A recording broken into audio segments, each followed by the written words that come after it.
Dalam catatan sejarah bangsa Indonesia, tidak hanya melahirkan kisah patriotisme, namun juga menyimpan berbagai cerita tragedi tentang pejuang yang menjadi korban kekejaman para penjajah. Tragedi Gerbong Maut Bondowoso 1947.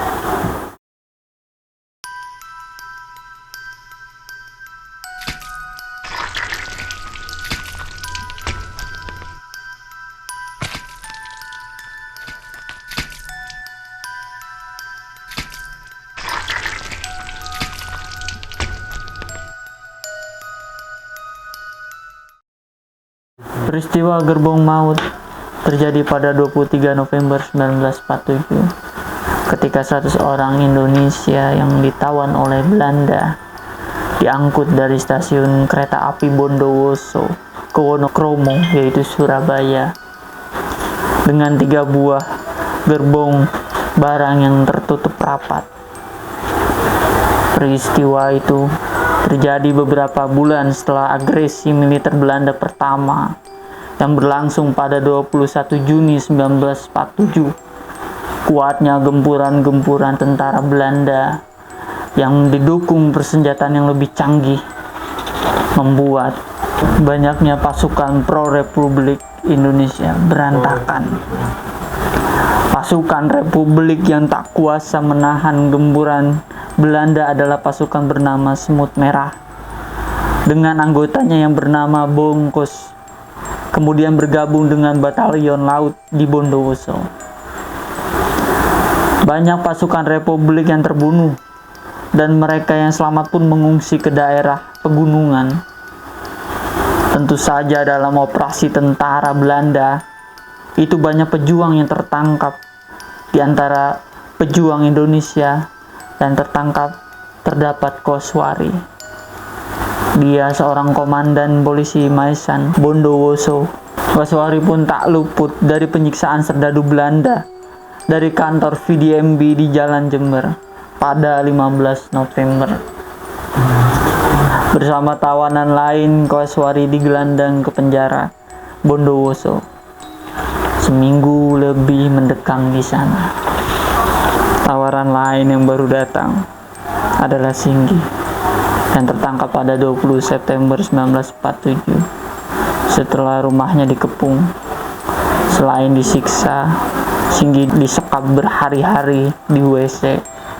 Setelah dirasa cukup disekap di WC, Singgi lalu disatukan dengan banyak tawanan lain ke penjara Bondowoso. Para tawanan masih diberi makan oleh penjaga penjara setidaknya sampai Sabtu sore tanggal 22 November 1947. Dan setelah makan, mereka dimasukkan ke dalam sel masing-masing. Beberapa tawanan ada yang mulai sibuk berkemas, walau tak tahu akan dipindahkan kemana. Dan tidak ada yang tahu jika makan sore itu akan menjadi makan terakhir bagi mereka. Mereka dibangunkan pada tengah malam, pukul 1 dini hari. Dan pukul 5:15 mereka dikumpulkan. Hari telah berganti menjadi Minggu 23 November 1947. Para tawanan pun dikeluarkan dari sel masing-masing. Pada pukul 5:30, para tawanan yang berjumlah 100 orang itu digiring ke stasiun Bondowoso. Di sana telah menunggu 3 buah gerbong barang yang diperuntukkan khusus untuk para tawanan. Mereka pun langsung diperintahkan menuju gerbong-gerbong tersebut tanpa diberi kesempatan sama sekali untuk makan pagi. Gerbong-gerbong itu berukuran kecil dan tertutup rapat dengan seng, nyaris tidak ada ventilasinya. Tiap-tiap gerbong masing-masing diisi oleh 30 orang. Gerbong paling depan bernomor registrasi GR5769 Sedangkan gerbong kedua dan ketiga bernomor registrasi GR 4416 dan GR 10152. Saat perjalanan di siang hari, panas terik matahari pun terserap dari seng yang menutupi gerbong tersebut. Udara dan suhu panas pun mendekati puncaknya. Korban jiwa pun mulai berjatuhan ketika kereta baru memasuki stasiun Kalisat pada pukul 11 siang. Sekitar 6 tawanan tewas lebih dahulu. Ketika para tawanan menggedor-gedor gerbong untuk meminta pertolongan, serdadu Belanda yang mengawal hanya menjawab, "Air dan angin tidak ada, yang ada hanya peluru."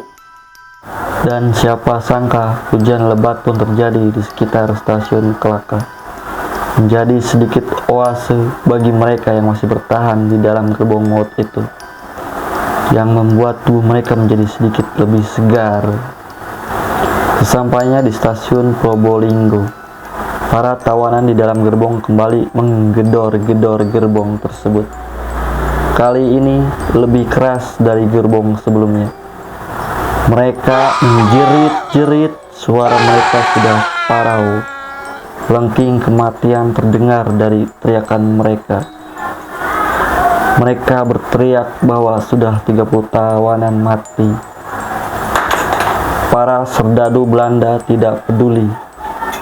Salah satu serdadu yang mengawal ketika itu pun berkata, "Biarkan mati semua, saya lebih senang daripada yang masih hidup." Setelah sekitar 15 jam tersiksa di dalam gerbong maut itu, mereka pun tiba di stasiun terakhir, yaitu stasiun Wonokromo. Total korban yang tewas sudah menjadi 46 orang. Peristiwa memilihkan gerbong maut ini menjadi satu dari sekian sejarah kelam dalam fase perjuangan mempertahankan kemerdekaan. Kelakuan keji para serdadu Belanda terhadap para tawanan menjadi salah satu ilustrasi kebiadaban serdadu Belanda yang berusaha kembali menguasai Indonesia yang sudah menyatakan kemerdekaan pada 17 Agustus tahun 1945.